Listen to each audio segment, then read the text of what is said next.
A brownie or brownie, Scots, one also known as a brunoid or gruagach, Scottish Gaelic, is a household spirit or hobgoblin from Scottish folklore that is said to come out at night while the owners of the house are asleep and perform various chores and farming tasks. The human owners of the house must leave a bowl of milk or cream or some other offering for the brownie, usually by the hearth. Brownies are described as easily offended and will leave their homes forever if they feel they have been insulted or in any way taken advantage of. Brownies are characteristically mischievous and are often said to punish or pull pranks on lazy servants. If angered, they are sometimes said to turn malicious, like boggarts. Brownies originated as domestic tutelary spirits, very similar to the lares of ancient Roman tradition. Descriptions of brownies vary regionally, but they are usually described as ugly, brown-skinned, and covered in hair. In the oldest stories, they are usually human-sized or larger. In more recent times, they have come to be seen as small and wizened. They are often capable of turning invisible and they sometimes appear in the shapes of animals. They are always either naked or dressed in rags. If a person attempts to present a brownie with clothing or if a person attempts to baptize him, he will leave forever.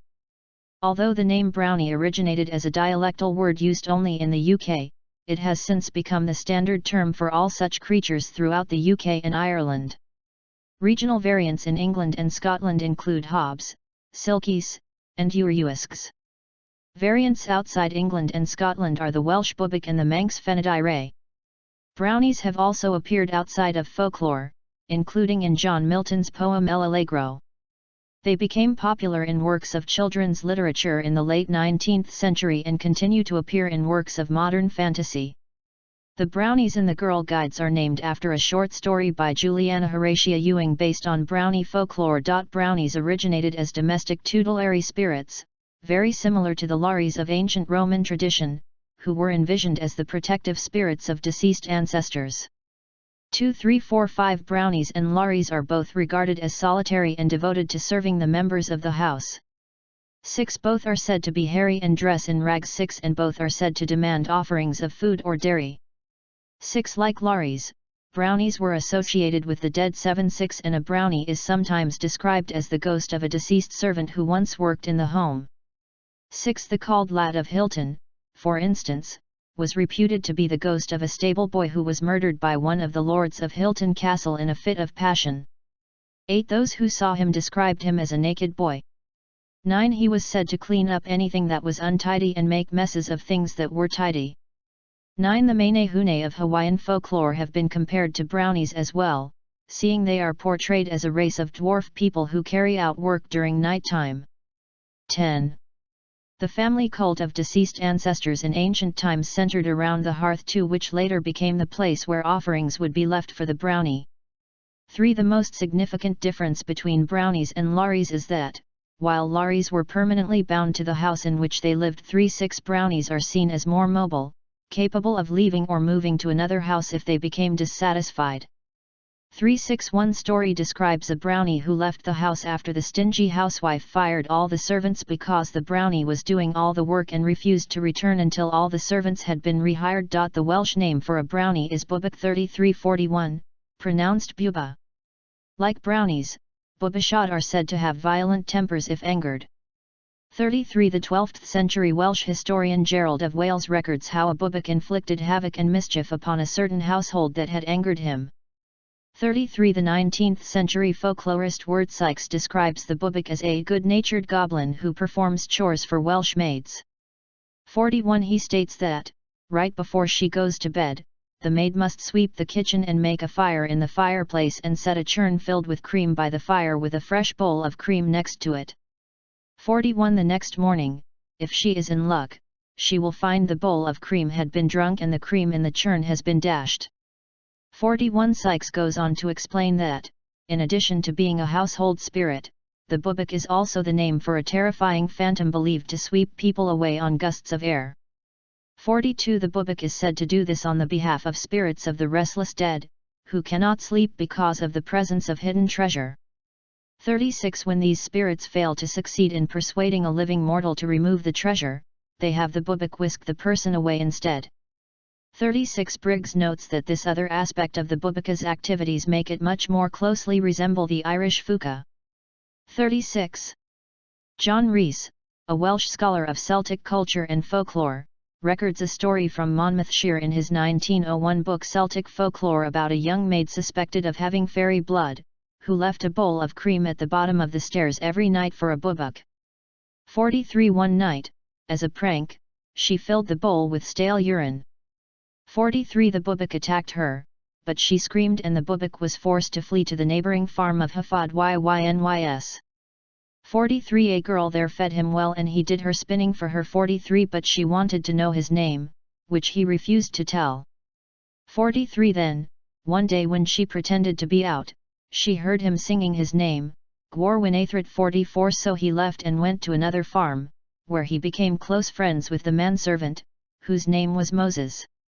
44 After Moses was killed in the Battle of Bosworth Field, Gwarwinathrit began behaving like a boggart, wreaking havoc across the whole town. 41 An old wise man, however, managed to summon him and banish him to the Red Sea. 41 Elements of this story recur throughout other Brownie stories. Especially in Yorkshire and Lancashire, Brownies are known as hobs due to their association with the hearth. 45 Like Brownies, hobs would leave forever if presented with clothing. 45 A hob in Runswick Bay in North Yorkshire was said to live in a natural cave known as the Hob Hole, where parents would bring their children for the hob to cure them of whooping cough. 45 The Holman Clavell Inn in Somerset is also said to be inhabited by a mischievous hob named Charlie. 46 The story was recorded by the folklorist R. L. Tongue in 1964 immediately after he heard it from a woman who lived next door to the inn. 46 Everyone in the locality knew about Charlie. 46 And he was believed to sit on the beam of Hollywood over the fire, which was known as the clavey or clavey. 46 Once, when the woman was having dinner with a local farmer, the servants set the table at the inn with silver and linen. 46 But, as soon as they left the room and came back, Charlie had put all the table settings back where they had come from because he did not like the farmer she was meeting with. 46. Hobs are sometimes also known as lobs. 47 Lob Lie by the Fire is the name of a large brownie who was said to perform farm labour.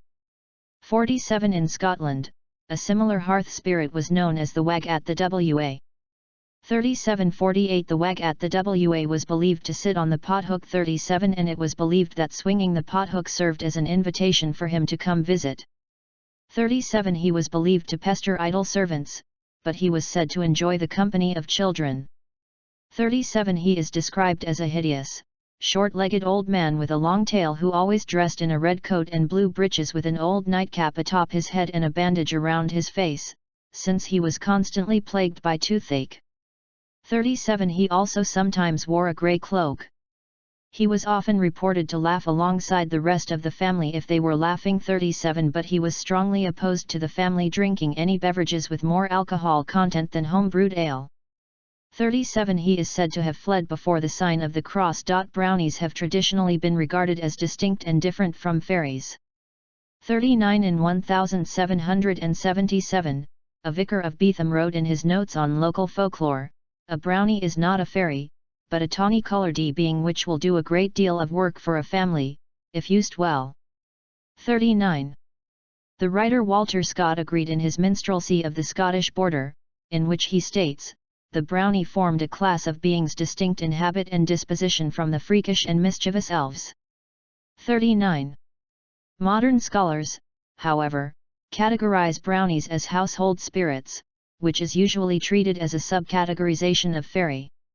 62 Brownies and other household spirits differ significantly from other fairies in folklore, however. 11 Brownies are usually said to dwell alongside humans in houses, barns, and on farms. 11 Whereas other fairies are usually said to reside in places of remote wilderness. 11 Brownies are usually regarded as harmless, unless they are angered. 11 Other types of folkloric fairies, however, are typically seen as dark and dangerous. 11 Finally, brownies are unusual for their solitary nature, since most other types of fairies are often thought to live in large groups. The Fablehaven book series, written by Brandon Mole, describes the brownies living near the residence on the Fablehaven sanctuary. These are human-like, save for their minuscule stature and leafy ears. They love to make desserts and will repair and improve, to their abilities, anything broken throughout the house overnight if given any ingredients, which they will use to make a dessert of their choosing. It is said that chocolate brownies were named after them due to being invented by the fairy brownies. 80. George MacDonald incorporated features of Scottish brownie lore in his 19th century works The Princess and the Goblin and Sir Gibby. His brownies have no fingers on their hands. 73 warrior brownies appear in the 1988 fantasy film Willow, directed by Ron Howard. 81 These brownies are portrayed as only a couple inches tall and are armed with bows and arrows. 81 Though they are initially introduced as the kidnappers of a human infant, they turn out to be benevolent. 81 Creatures known as house elves appear in the Harry Potter series of books by J.K. Rowling, published between 1997 and 2007. 74 Similar to the traditional brownies of folklore, house elves are loyal to their masters and wear ragged garments. They are released by a gift of clothing, but house elves cannot leave on their own accord regardless of how they are treated. 74 House elves also resemble brownies in appearance, being small, but they have larger heads and large, bat-like ears. 74 Rowling's books also include boggarts, which are sometimes traditionally described as brownies turned malevolent.